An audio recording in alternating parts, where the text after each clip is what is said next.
เอาเบิ่งของขายแต่ว่าขายดีปานแจกฟรีขายดีมันแจกฟรีเอาโลดเลยไข่มดแดงเฮ็ดบดดอกกระเจียวอึ่งนี่ว่างลงเกี่ยงตับเลยเนาะครับบ่ยั่งครับว่างนอกกับเป็นเบิร์ดอยู่แล้วว่างลงเพิ่นขายฟรีขายโลละ200ครับแม่นอยู่พุ่นมันโลละ400ที่อยู่แม่บ้าน นแม่นว่างลงเขาก็เอาเลยแหล้วเนาะโลละ200อยู่บ้านเฮาโลละ400เป็นว่าเพิ่นซื้อไปขายก็ได้กำไรตัวครับขายกันเลยกำไร ซื้อไปขายก็ได้กำไรเบิ่งดอกกระเจียวงามๆกำลังจุ่มๆบ่ได้มักจุ่มก็เอาจุ่มมักบานก็เอาบาน ไรมักจุ่มเกาจุ่มไรมักบานเกาบาน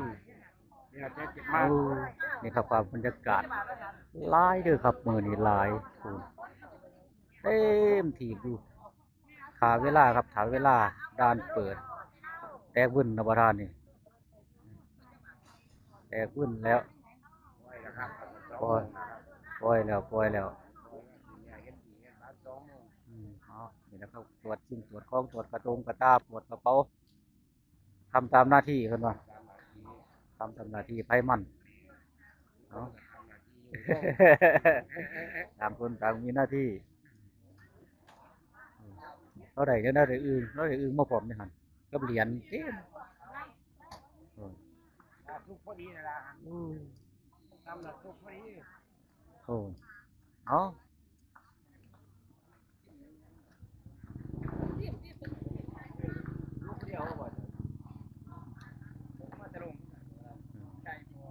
เบิ่งครับกำลังไหลขึ้นแน่นทิบเลยครับแน่นทีบเลยแน่นทีบเลยอืออือคักหลายแน่นทีบเลยแน่นเป็นแน่น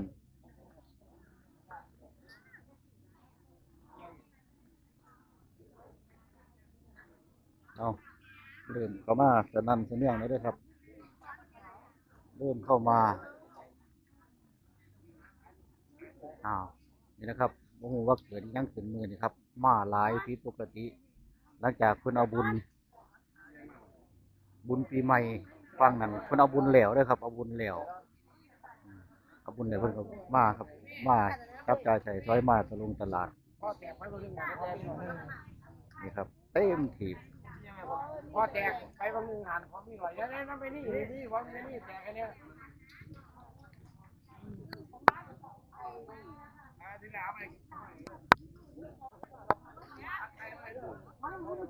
เอาจัดไปไข่มดแดงดอกกระเจียวผักหวานปลาดอนหลายปลาดอน หลายอีห ปลา ลี ดอนเขาตลาดนี่นี่ จ้อง เอาทางนั้นห ไม่ ว ไหว ด แซ่บ ทางนั้นหวดเด้อครับหวดหวดน้อยหวดใหญ่มีเบิดคักหลายบ้านเจ้าพ่นทุกทีแล้ววะ แล้วบ้านคนเป็นอย่างจังหวัดดู มันมีแม่แรก กาวอย่างนี้เลยครับดอกกระเจียว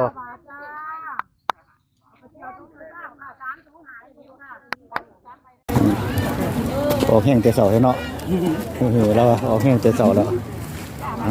ดันขึ้นไปครับหวดโอ้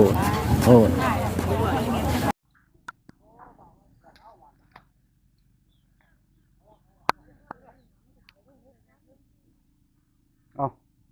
เมื่อนี้ผมคิดว่าน้ำกับน้ำขึ้นสูงผิดปกติครับกับอาทิตย์ก่อน น่าจะสูงกว่าเล็กหน่อยนี่ครับน้ำโค้งจะมีการขึ้นการลงคือกันเลยครับเอาเบิ่ง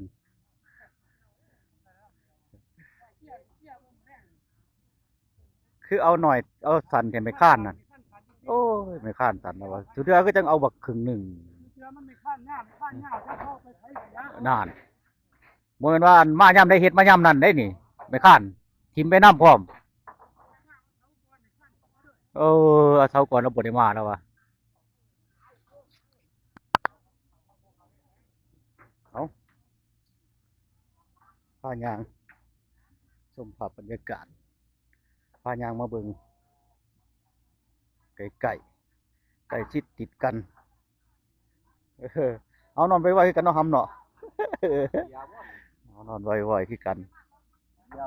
มาที่บ้านไหนคำตื้อทางพี่หลุมรูปรอมาที่คำตื้อครับ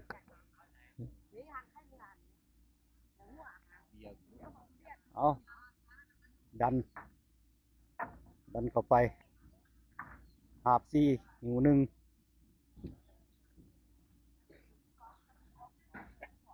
พายางมาเบิ่งครับพายางมาเบิ่งพี่เบิ่งภาพบรรยากาศคือเก่าคือเดิมผู้ใดเคยเบิ่งก็จะเห็นภาพบรรยากาศแบบนี้ครับภาพบรรยากาศในการเดินทางของเพิ่นของพี่ของน้องฟังโซปอลาวเดินทางมาตลาดนัดมีทางนี้หาบด้วยครับหาบหวด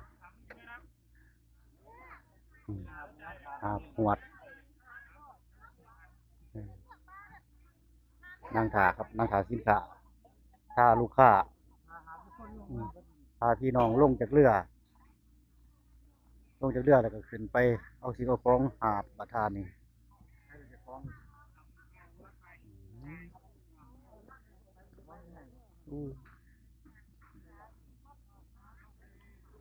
นี่อาทิตย์นี้ก็น่าจะมีคนหลายกว่าอาทิตย์ก่อนคนบ่ค่อยหลาย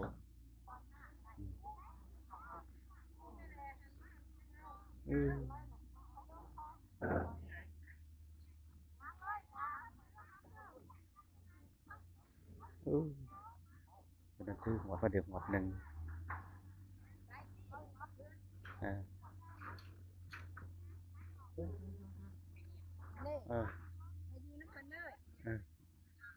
ไปบ่ล่ะบ่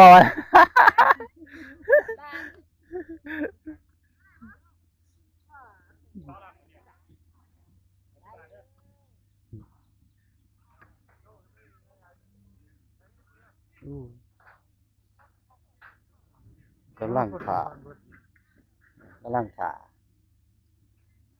าลูกค้าลงจากเรือ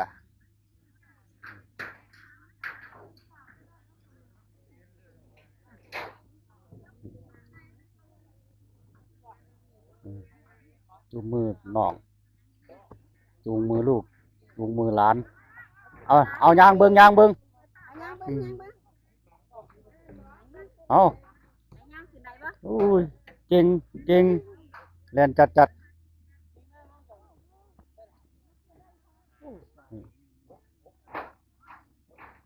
ลูกพายกระเป๋าหนักคือแต่คนน้อย คือสิตึงสันดอกน้ำมันซื้อน้ำมันเนาะมาแต่บ้านไหนเหรอบุงค่า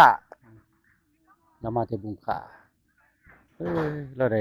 ร้อนใช้น้ำมันบักใหญ่เอา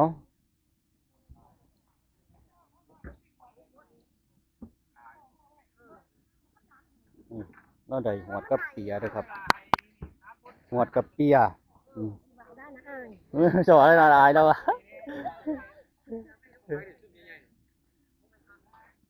เดี๋ยวครับ